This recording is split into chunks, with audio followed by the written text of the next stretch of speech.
કોઈપણ સરકાર ચૂંટાયા પછી એ કોઈ ધર્મ કે જાતિની રહેતી નથી, એ રાજ્યની સરકાર બને છે અને રાજ્યમાં વસતા તમામ લોકોને એક નજરે જોવાની જવાબદારી સરકારની છે। સરકાર ખુદ જો લોકોને ધર્મના નામે વહેંચી નાખશે, એક ધર્મને ખોડ અને એક ધર્મને ગોળ આપશે તો કેમ ચાલશે તે મોટો સવાલ છે। દિલ્હી સરકાર દ્વારા મૌલવીઓને અપાતું ભથ્થું અથવા પગાર એ હિન્દુ પંડિતોને કેમ નહીં તે પ્રશ્ન જનતા પૂછી રહી છે। સાથે જ આમ આદમીની સરકાર આવ્યા બાદ જે પ્રમાણે દિલ્હીમાં દંગા વધ્યા છે તેની પાછળ પણ લોકો આમ આદમી પાર્ટીના નેતાઓને જવાબદાર ઠેરવે છે। આમ આદમી પાર્ટી પર આક્ષેપ થઈ રહ્યો છે કે વોટની રાજનીતિ કરવા કેટલીક જગ્યાએ મુસ્લિમોને છાવરવામાં આવે છે તો રોહિંગ્યા મુસ્લિમોને અહીં લાવી વસાવવામાં આવે છે। અહીં ધર્મના નામે ખુદ સરકાર જ જ્યારે લોકોને બે ભાગમાં વહેંચતી હશે તો પછી લોકોનો ભરોસો સરકાર ઉપર કેવી રીતે અકબંધ રહેશે તે મોટો સવાલ છે।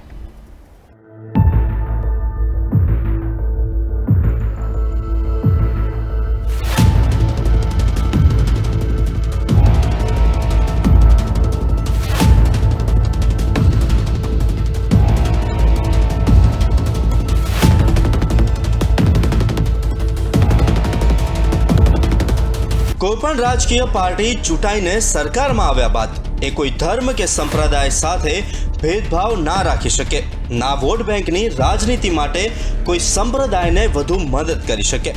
परंतु दिल्ली में ज्यारथी आम आदमी पार्टी नी सरकार आवी छे त्यारथी एकने घोड़ अने बीजाने खोड़नी नीति करती होय एम लागे छे। वात छे हिंदू मंदिरों में सेवा आपता पुजारीओनी, जो कही रहा है कि केजरीवाल सरकार मौलाना और मौलवीओं ने दर महीने पगारना नामे एक मोटी राशि आपी रही है तो बीजी तरफ कोरोना काल में पंडितों जीव्या के मर्या ते जोवानी पण सरकार ने फुर्सत नहीं। आवो जाणीए शुं कही रहा है दिल्लीना डेप्यूटी सीएम मनीष सिसोदियाजीना मत विस्तार में आवेला मंदिरना पुजारीओ। इस वक्त हम विनोद नगर इलाके में हैं। इस इलाके से सिटिंग विधायक मनीष सिसोदिया हैं, यानी कि आम आदमी पार्टी के डिप्टी सीएम। डिप्टी सीएम के इलाके कॉन्स्टिट्यूंसी होने के बावजूद ये इलाका कई मूलभूत सुविधाओं से कोसों दूर है, चाहे वो सफाई की बात हो जाए, चाहे वो पानी की बात हो जाए, चाहे वो अन्य समस्याओं की बात हो। इन समस्याओं से दूर एक और ऐसी धार्मिक समस्या पे हमारा ध्यान गया जो अपने आप में बहुत बड़ा मुद्दा है। जब यहाँ के कुछ लोगों से हमने बात करी तो पता चला कि जो धार्मिक पैमाना है उसमें भी जो दो धार्मिक गुट हैं उनके बीच में एक भेदभाव किया जा रहा है। भेदभाव इस तरह का कि माइनॉरिटीज़ यानी कि मुस्लिम समाज में जो मौलवी, जब मस्जिद के मौलवी है उनको 45,000 रुपये का एक अमाउंट पर महीने दिया जा रहा है, और वहीं जो हिंदू मंदिर के पंडित और ब्राह्मण लोग हैं उनको किसी भी तरह की कोई भी मदद सरकार द्वारा यानी दिल्ली सरकार के द्वारा नहीं दी जा रही है। इसी पर बात करने के लिए आज हम विनोद नगर के बद्रीनाथ धाम मंदिर में हैं, जहां के कुछ पुजारियों से हम बात करेंगे और उनकी इस मंदिर के बनाने से लेकर और वहां तक की सारी समस्याओं के बारे में जानेंगे कि कितना फंड उनको सरकार से मिला, हिंदुस्तान में रहते हुए हिंदू समाज किस तरह की परेशानियों से जूझ रहा है, उसके बारे में आपको बताएंगे। क्या नाम है पंडित जी आपका? मेरा नाम पंडित मुकेश गौड़ है। मुकेश जी, एक चीज़ बताइए, ये जो मंदिर बना है और यहाँ जहाँ पुजारी है ये सब सेवाएं दे रहे हैं अपनी, किस तरह की समस्याएं हैं आपको? क्या सरकार ने मंदिर बनने से लेकर या आप सबकी किसी भी तरह की आर्थिक मदद के लिए कोई भी पहल करी है दिल्ली सरकार ने? कोई पहल नहीं करी जी, ये सब यहाँ की जनता ने किया है और जो है मंदिर कार्यकारिणी ने किया है। दिल्ली सरकार की तरफ से कोई मदद नहीं है, हम लोगों के लिए भी कोई सैलरी नहीं है, कोई यहाँ न कोई अपना मुख्यमंत्री आज तक आया न कोई नहीं आया, और मौलवी के लिए 45,000 रुपये सैलरी है। हमारे मंदिरों में कभी देखा नहीं, कभी उन्होंने हिंदू मंदिरों में आए नहीं, आज तक ये समस्या नहीं है कि ब्राह्मणों के लिए क्या किया जाए, आज तक कोई काम नहीं किया। आपका क्या नाम है पुजारी जी? पंडित राजगोपाल भट्ट। राजगोपाल जी, एक बात बताइए कि ये खुद मनीष सिसोदिया जी की कॉन्स्टिट्यूंसी है, डिप्टी सीएम यहाँ से हैं, तो यहाँ तो खैर लोगों की नज़र में कोई समस्या होनी ही नहीं चाहिए, पर तब भी यहाँ का जो पंडा समाज है वो बहुत सारी दिक्कतों से भरपूर है। आपने कभी ये दिक्कत खुद डिप्टी सीएम को बताने की कोशिश करी या कभी वो आपकी दिक्कत सुनने इस मंदिर के अंदर आए? हाँ, मनीष सिसोदिया से बात करी थी। एक जो है दिल्ली में EWS का कोटा है, उस कोटे से भी हमें वांछित किया गया है। हमने 2-3 बार कंप्लेंट भी करी, गई भी, लेकिन वो कोटा भी हमें नहीं दिया गया। ईडब्ल्यूएस कोटे के तहत भी आपके बच्चों का इन सबका एडमिशन वगैरह कुछ चीज़? क्या नाम है आपका? पंडित तारादत्त काला। तारादत्त काला जी, एक चीज़ बताइए मुझे कि इन्होंने बताया कि ईडब्ल्यूएस कोटा है जो इनकम के आधार पे था, तो आप लोगों की कोई इनकम नहीं है, तो किसी तरह की कोई सुविधा आपके समाज को दी जा रही है मनीष सिसोदिया जी द्वारा, जिससे आप कम से कम ये बोल सके कि हाँ हमारी 3 वक्त की रोटी बहुत आराम से चल रही है, इस मंदिर के जो आपको चढ़ावा आता है उसके अलावा?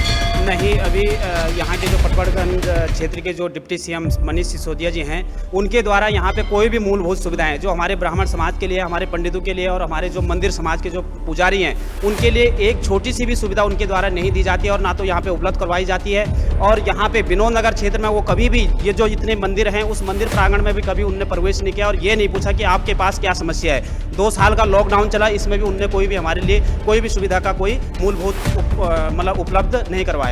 इससे हम डिप्टी सीएम मनीष सिसोदिया को ये संदेश देना चाहते हैं आपके न्यूज़ चैनल माध्यम से कि वो जल्दी से जल्दी जो मंदिर पुजारी हैं उनके बारे में सोचें, नहीं तो हम उनके लिए एक क्षेम के शब्द से उनको एक वो करेंगे। और वो अगर मंदिर पुजारियों के बारे में सोचते हैं तो हम उनके लिए मतलब कुछ आगे सोचें। उन्होंने केवल मौलवियों के लिए सोचा लेकिन मंदिर पुजारियों के लिए कुछ भी नहीं सोचा। अच्छा, आजकल रमज़ान का महीना चल रहा है, तो काफ़ी बार देखा जाता है कि अरविंद केजरीवाल जी और मनीष सिसोदिया जी काफ़ी सारे मुस्लिम परिवारों के बीच में इफ्तियारी करते हुए नजर आते हैं। क्या कभी नवरात्रों में, सावन के महीने में, या हम हिंदुओं का जो धार्मिक महीने या जो दिन चलते हैं उस वक्त वो कभी यहाँ आए हैं?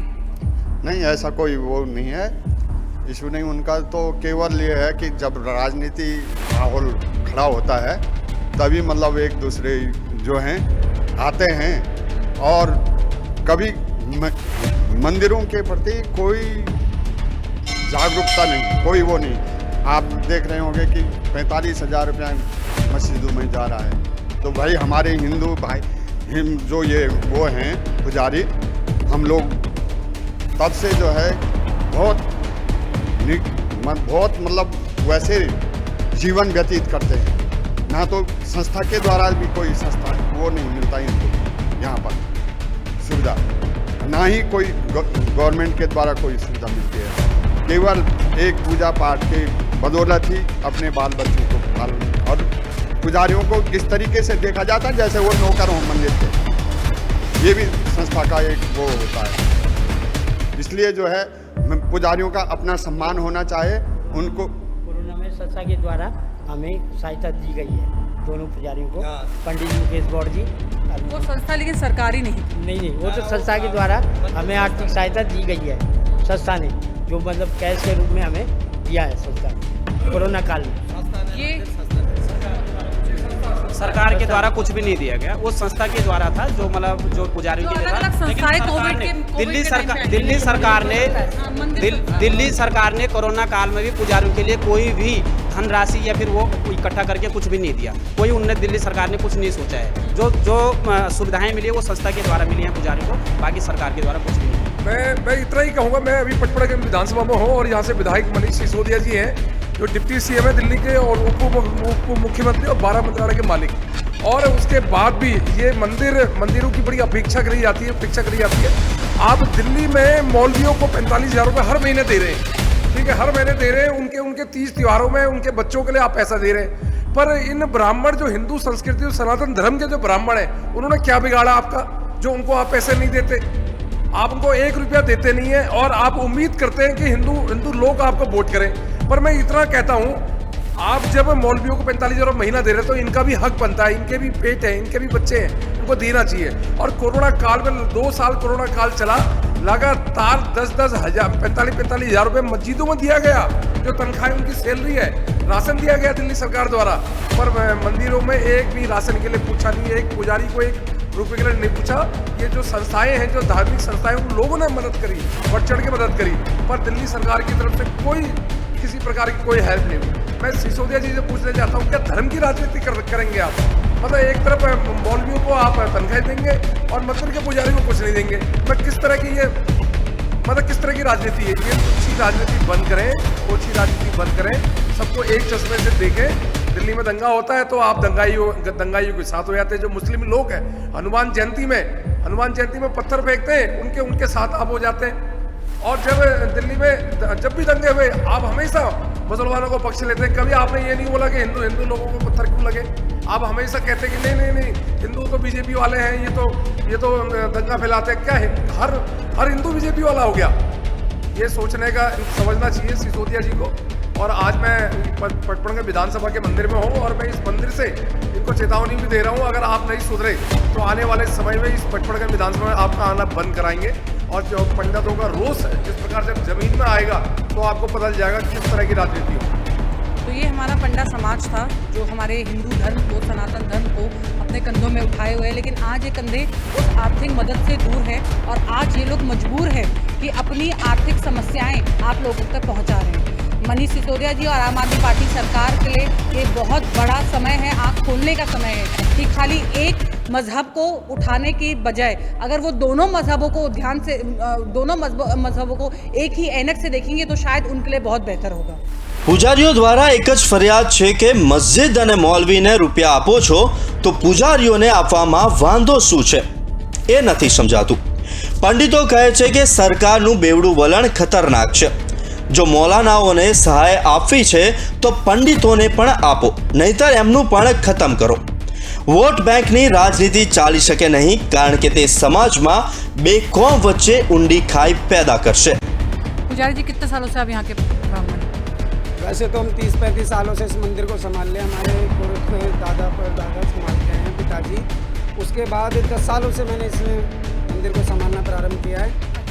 ये खबर थी कि जो कोविड के टाइम से लेकर अभी तक जितने भी मौलवी हैं उन लोगों को दिल्ली सरकार एक फिक्स अमाउंट का भत्ता दे रही है, 40 से 45 हज़ार। बिल्कुल दे रही है मैडम, बिल्कुल दे रही है। ऐसा हर मौलवी को हर मस्जिद में 40 से 45 हज़ार तक दिए जाते हैं, उससे नीचे जो होते हैं उनको भी दिए जाते हैं। लेकिन कोरोना से लेकर और उससे पहले भी आज तक मंदिरों को कुछ कभी पूछा ही नहीं है। कैसे मंदिर पड़े हैं आपने देखा ही है।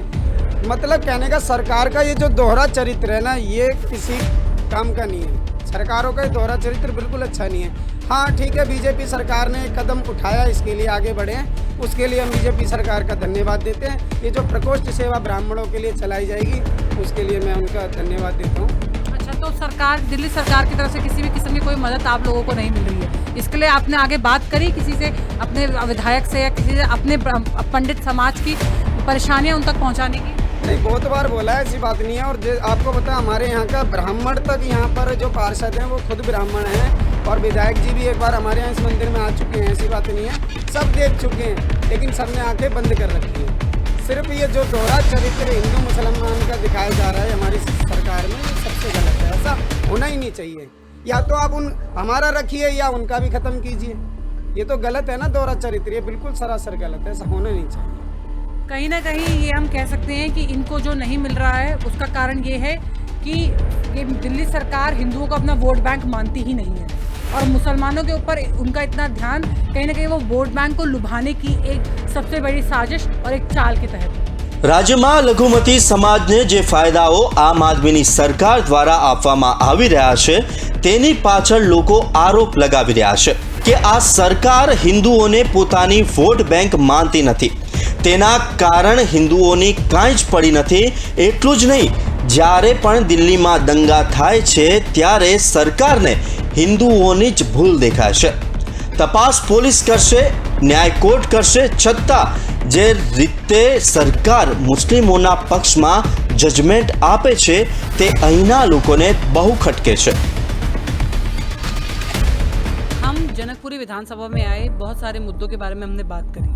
एक ऐसे मुद्दे के ऊपर भी हम लोगों ने बात करी जो शायद एक सांप्रदायिक मुद्दा है। जी हाँ, हम एक ऐसे मुद्दे पे आपका ध्यान खींचना चाह रहे हैं जिस पर कन्या बहुत सारी जो पॉलिटिकल पार्टीज है उन्होंने आरटीआई डाली है, लेकिन उस मुद्दे का कोई निष्कर्ष नहीं निकला है। माना जाता है कि जो दिल्ली में जितने भी मस्जिद हैं और उनमें जितने मौलाना है उन सबको एक फिक्स अमाउंट की सैलरी दी जा रही है। 45,000 रुपये उस मंदिर के मेंटेनेंस के नाम पे उन मौलानाओं के अकाउंट में डाले जाते हैं, जो मेंटेनेंस के नहीं उनकी सैलरी के हैं, उसको दूसरे रूप में उनको दिया जाता है। इसी पे हम हमारे साथ बात करने के लिए एक सनातन धर्म मंदिर के शास्त्री जी हैं, उनसे जानेंगे कि क्या हिंदू समाज के किसी मंदिर में या किसी पुजारी को इस तरह से कोई भी मदद पहुंचाने की कोशिश करेगी। हमारी दिल्ली सरकार से ये प्रार्थना है, जैसे हम मुल्ला को देते हैं ऐसे पंडित को भी देना जरूरी है, क्योंकि ये देश है, हिंदुस्तान है और और हिंदुस्तान में रहकर हिंदू के साथ ही जो है बैर भाव करना ये ठीक नहीं है। इतना प्रतिशत मुसलमान ने पाकिस्तान नहीं है जो पाकिस्तान में जाकर मुल्लों को दिया जाता है, पंडित को ना दिया जाए। सबके साथ भेदभाव। एक पार्टी अगर भी जहांगीरपुरी में घटना घटी है तो बोले नहीं ये जो मुसलमानों के साथ घटना घटी है, तो हिंदू की बात रखते नहीं। हमारे देश में से नियम बने हैं, जैसे मुसलमान जाते हैं न, वो क्या करने जाते हैं, ऊपर हज करने जाते हैं तो उनके पैसे दिए जाते हैं और हिंदू को टैक्स लगता है। तो ये जो है गलत है, हिंदुस्तान में रह करके और हिंदू के साथ ही गलत करना ये ठीक नहीं है। इससे हम यही कहेंगे इस प्रकार अपना सोच को बदलें। सोच बदलना बहुत ज़रूरी है और सोच बदलने से देश बदलेगा। हिंदू जागेगा तो भारत का कल्याण हो, पूरे विश्व का कल्याण होगा, और हिंदू नहीं जागेगा तो विश्व का विनाश होगा। ये सारे सनातन धर्म ही है जो एक धर्म है, जो सबका कहते हैं सर्वे भवन्तु सुखिनः सर्वे सन्तु निरामया सर्वे भद्राणि पश्यन्तु माँ कश्चित् दुर्भाग् भवेत्। एक हिंदू ही समाज है ये जो कहते हैं सबका भला हो, विश्व का कल्याण हो। कोई धर्म नहीं है जो कहता है विश्व का कल्याण हो, सिर्फ सनातन धर्म ही है जो कहता है विश्व का कल्याण हो। और इसी बात पर सबका चाहने वाला का और उसका कल्याण ना हो तो ठीक बात नहीं है। इस पर विचार करेंगे। जैसे आप मुल्ला को दिए हैं पैसे, ऐसे ब्राह्मण पंडित को भी दक्षिणा मिलना जरूरी है, जितना ही बन सके देना जरूरी है। સાંપ્રદાયિક મુદ્દે અનેકવાર આરટીઆઈ કરવામાં આવી પણ કોઈ જવાબ મળ્યો નથી। તેની ફક્ત પંડિત સમુદાય જ નહીં, હિન્દુ સંપ્રદાયમાં માનનારા તમામ વ્યથિત છે। આ મુદ્દો છે મુસ્લિમ મૌલાનાઓને મળતી મદદ। જ્યારે હિન્દુસ્તાનમાં સર્વધર્મ સમભાવની વાતો આપણે કરતા હોઈએ ત્યારે ફક્ત એક સમુદાયને લાભ એ સમજી શકાય નહીં એવી બાબત છે। એટલું જ નહીં, મસ્જિદોના રિનોવેશનના નામે પણ ફંડ આપવામાં આવે છે, તો બીજી તરફ મંદિરોની સ્થિતિ કેવી છે તે જોનાર પણ કોઈ નથી। આટલું ઓછું હોય તેમ કોઈ પણ ઘટનામાં મુસ્લિમોનો પક્ષ લેવાની વૃત્તિ પણ પૂજારીઓને ગમતી નથી। તેઓ કહી રહ્યા છે કે વસુધૈવ કુટુંબકમમાં માનનારા આપણા हिंदू समाजની અવગણના યોગ્ય નથી। हमारे साथ कुछ भक्त हैं मंदिर के, उनसे जानते हैं कि वो किन मुद्दों को लेकर सबसे ज़्यादा संगीन है कि हमारे देश में हिंदू और सनातन धर्म किस ओर जा रहा है। मैम एक तो हमारे जो मुसलमान हैं उनके जो मौलवी हैं उनको दरगाह के अंदर बैठते हैं उनको सैलरी दी जाती है, और हमारे पंडितों को क्यों नहीं दी जाती, मंदिर के पंडितों को सैलरी क्यों नहीं दी जाती। यही मुद्दा है, अभी पंडितों को भी सैलरी मिलनी चाहिए। अच्छा, अभी जहांगीरपुरी की हिंसा हुई जहाँ एक शोभा यात्रा निकल रही थी, उसमें बहुत बवाल किया गया। आप किस तरह से देखती हैं इस मुद्दे को, और क्या एक नॉर्मल सिटीज़न, दिल्ली के सिटीज़न होने के नाते आप क्या संदेश देती हैं? संदेश ये है मैम कि जब हमारी कोई भी हनुमान जी की आरती निकले या कोई भी शोभा यात्रा निकलती है तो मुसलमान पथराव करते हैं, लेकिन जब उनका जुलूस निकलता है हमारे हिंदू भाई कुछ भी नहीं करते।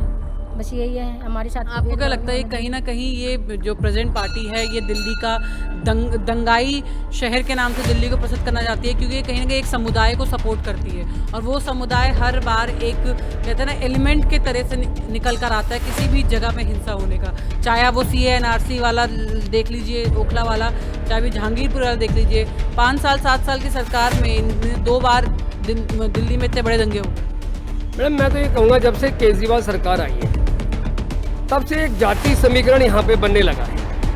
इनको साधने के लिए पहले कांग्रेस थी, लेकिन अब आप पार्टी ने अपने इनको वोट बैंक बना दिया है। इनके जितने भी MLA हैं, चाहे अमातुल्लाह खां हो, अब चाहे इसके पहले भी जितने भी उपद्रव रहे हों, जमुना पार रहा हो तो वहाँ भी आपने देखा होगा उनका निगम पार्षद, वो इस केस के स्कैंडल में उन्होंने इसको कंस्पिरेसी पूरी बनाई, उन्होंने पहले प्लान करके इसको उपद्रव बचाया।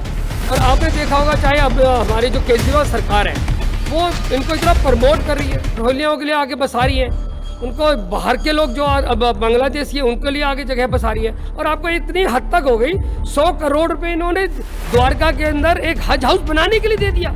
अरे भाई यहाँ पे संख्या क्या है, द्वारका में संख्या नहीं है और वहाँ पे हज हाउस बना रहे हो। वहाँ पे लैंड दिया इन्होंने दिल्ली सरकार ने, किस प्रकार का एक मंदिर के लिए इन्होंने कोई जगह नहीं दी आज तक।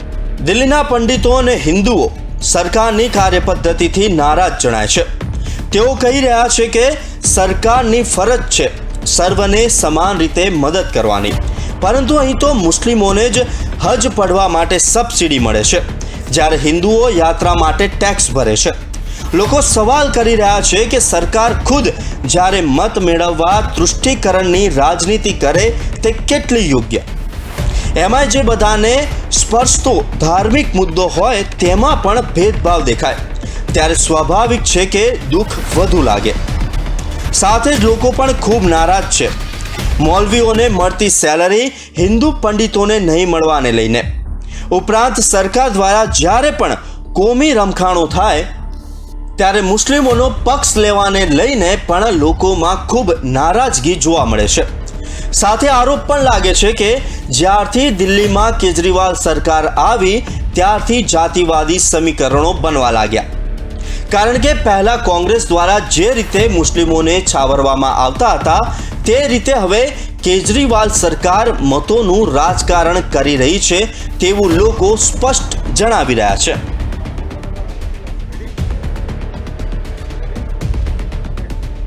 इस वक्त हम ईस्ट पटेल नगर के नीलकंठ मंदिर पर हैं।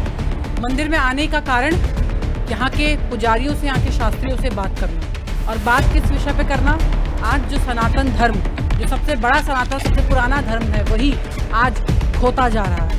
यानी कि एक मौजूदा सरकार दूसरे अल्पसंख्यकों के समुदाय को ज़्यादा सपोर्ट करके और उन लोगों के लिए ज़्यादा मदद करके उस समुदाय को उठा रही है। नमस्कार शास्त्री जी, ये कई बार खबरों में आता है सोशल मीडिया में, और ये आरटीआई भी है कई पॉलिटिकल पार्टीज़ द्वारा, कि जो मुस्लिम समुदाय हैं उनके मौलवियों को और उनके जो मस्जिद के मौलाना हैं उनको तनख्वाह दी जा रही है, चाहे वो मस्जिदों के वेलफेयर के नाम पे हो, चाहे उनकी डेवलपमेंट के नाम पे। जी देखो, सबसे बड़ी बात तो ये है कि जब से केजरीवाल जी ने हमारे दिल्ली का बेड़ा करके कर दिया है, क्योंकि हमारे सनातन धर्म की सबसे बड़ी जड़ तो हमारे ब्राह्मण समाज ही है। कभी आज तक उन्होंने ना कोरोना काल में हमारे समाज के लिए कोई सोचा उन्होंने, जब देखो कभी किसी तरह कभी मौलवियों को आ जाते हैं, कभी कहीं जाते हैं, कभी कुछ करते हैं, लेकिन हम ब्राह्मणों के लिए कभी उन्होंने सोचा ही नहीं। और ब्राह्मण वैसे भूखे देवता बताया गया है शास्त्रों के हिसाब से, तो ब्राह्मणों के बारे में केजरीवाल जी को सोचना चाहिए कि कुछ ना कुछ करना चाहिए, लेकिन उन्होंने आज तक कोरोना काल में ब्राह्मण लोग इतने परेशान हुए थे, लोगों को यहाँ से छोड़ करके पलायन करना पड़ा। कभी आज तक हमारे सनातन धर्म ब्राह्मणों के बारे में कभी सोचा ही नहीं उन्होंने। ऐसा गलत किया और ऐसा करना नहीं चाहिए। वैसे तो हमारा सनातन धर्म सदियों से चला आ रहा है, ये तो लोगों ने बंटवारा करने के कारण धर्म में आपस में परिवर्तन कर दिया। फिर भी मैं केजरीवाल सरकार को हमेशा ये कहूँगा कि ज़्यादा से ज़्यादा ब्राह्मणों के बारे में सोचें और विचार करें, क्योंकि उन्होंने मौलवियों के लिए तनख्वाह भी बांध रखी है, और ब्राह्मण जो समाज को एकत्रित करके कहीं ना कहीं कोई ना कोई प्रोग्राम कराते रहते हैं, सारे समाज को इकट्ठा करते हैं, फिर भी ब्राह्मणों के बारे में उन्होंने कभी आज तक ऐसा नहीं सोचा। तो प्रार्थना करूँगा केजरीवाल सरकार से कि हमारे दिल्ली में सनातन धर्म के हिसाब से ब्राह्मणों के बारे में अधिक से अधिक सोचा जाए और उनकी व्यवस्था की जाए। एक चीज़ बताइए शास्त्री जी कि अब वो तनख्वाह तो जा रही है मौलानाओं को, लेकिन क्या इस जो विधानसभा के मौजूदा विधायक हैं या किसी बड़े मंत्री का, आम आदमी पार्टी के या किसी मुख्यमंत्री का, कभी इस मंदिर नीलकंठ मंदिर के ट्रस्ट में कुछ दिया गया ताकि इसका डेवलपमेंट हो सके, या कभी कोई ये जो मौजूदा सरकार के विधायक कभी आपके पास आए आपसे बात करने के, आके यहाँ की समस्या के बारे में जानने के लिए? कभी भी नहीं आए। सबसे पहले केजरीवाल जी जब यहाँ के सीएम बने थे तो हमारे मंदिर के सामने ही सबसे पहला ऑफिस उनका बना था। उनके साथ मैंने अपने हाथों से उनका उद्घाटन कराया था उनके ऑफिस का। और सबसे बड़ी बात यह है कि जब से हमारे दिल्ली के अंदर केजरीवाल सरकार आई है, ना मंदिरों में गए ना कहीं गए, वो हमेशा जब देखो तो कभी किसी मौलाना के साथ बैठे हुए हैं, कभी किसी के साथ बैठे हुए। हमारे सनातन धर्म में कभी उन्होंने सोचा ही नहीं। नीलकंठ जी तो चले गए, पूरी दिल्ली के बारे में भी नहीं सोचा उन्होंने सनातन धर्म के लिए। और मेन चीज़ ये है कि ब्राह्मणों के बारे में अधिक से अधिक सोचना चाहिए केजरीवाल जी को, और सनातन धर्म को जीवित रखना चाहिए। जैसे हमारे पीएम साहब हैं और यूपी के हमारे योगी साहब हैं, उन्होंने बाबा ने हमारे सनातन धर्म को हकीकत में जीवित बनाए रखा हो।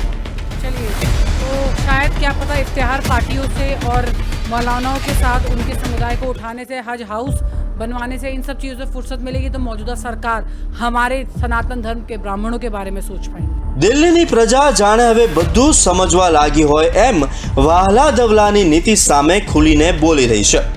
અહીંના લોકો કહી રહ્યા છે કે આજથી અમુક વર્ષો પહેલા દિલ્હીમાં ક્યારેય ધર્મના નામે દંગા થયા નથી, પરંતુ જ્યારથી કેજરીવાલ સરકાર આવી છે ત્યારથી લઘુમતી સમાજનું તુષ્ટિકરણ કરી કોંગ્રેસની વોટ બેંક પર ઝાડુ ફેરવી હવે મુસ્લિમ સમુદાયને આમ આદમી પાર્ટીની વોટ બેંક બનાવવાનો પ્રયાસ થઈ રહ્યો છે, જેને એક બાદ એક યોજનાઓ લઘુમતીઓ માટે આપવામાં આવી છે તેના પરથી બળ મળે છે।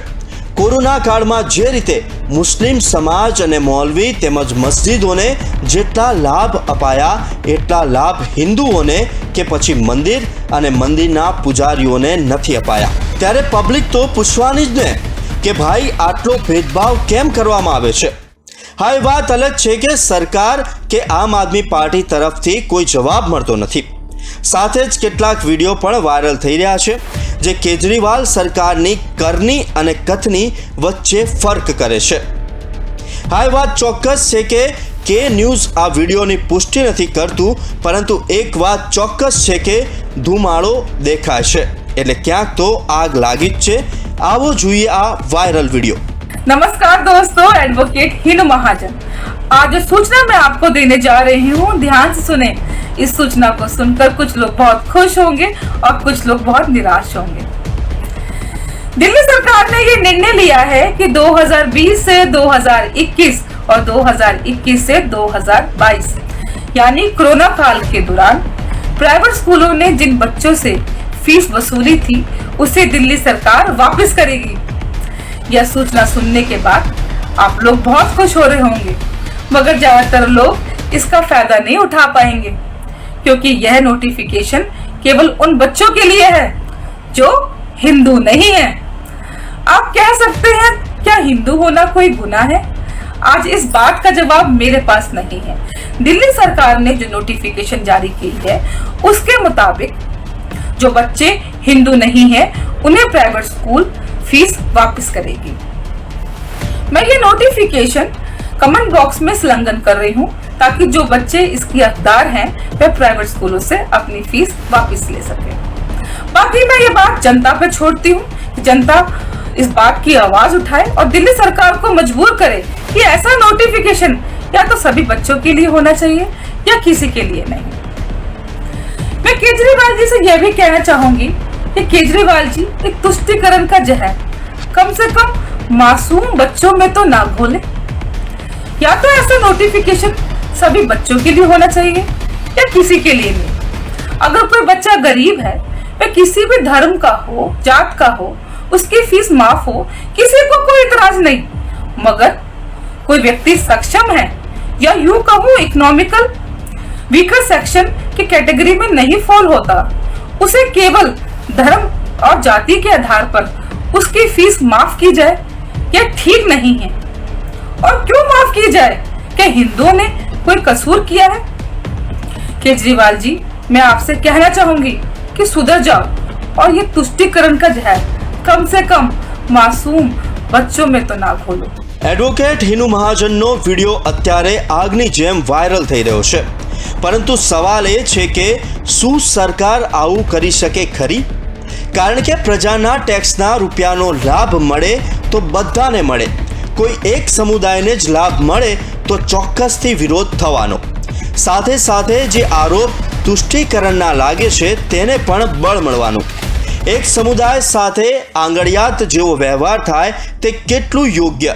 તે સવાલ અત્યારે તમામના મનમાં ઉઠી રહ્યો હોય તે સ્વાભાવિક છે। કેજરીવાલ સરકાર જે આમ આદમીની વાતો કરી સરકારમાં આવી તે પાછળથી કોઈ એક સમુદાયની થઈ જશે તેવી કલ્પના કદાચ કોઈએ નહીં કરી હોય।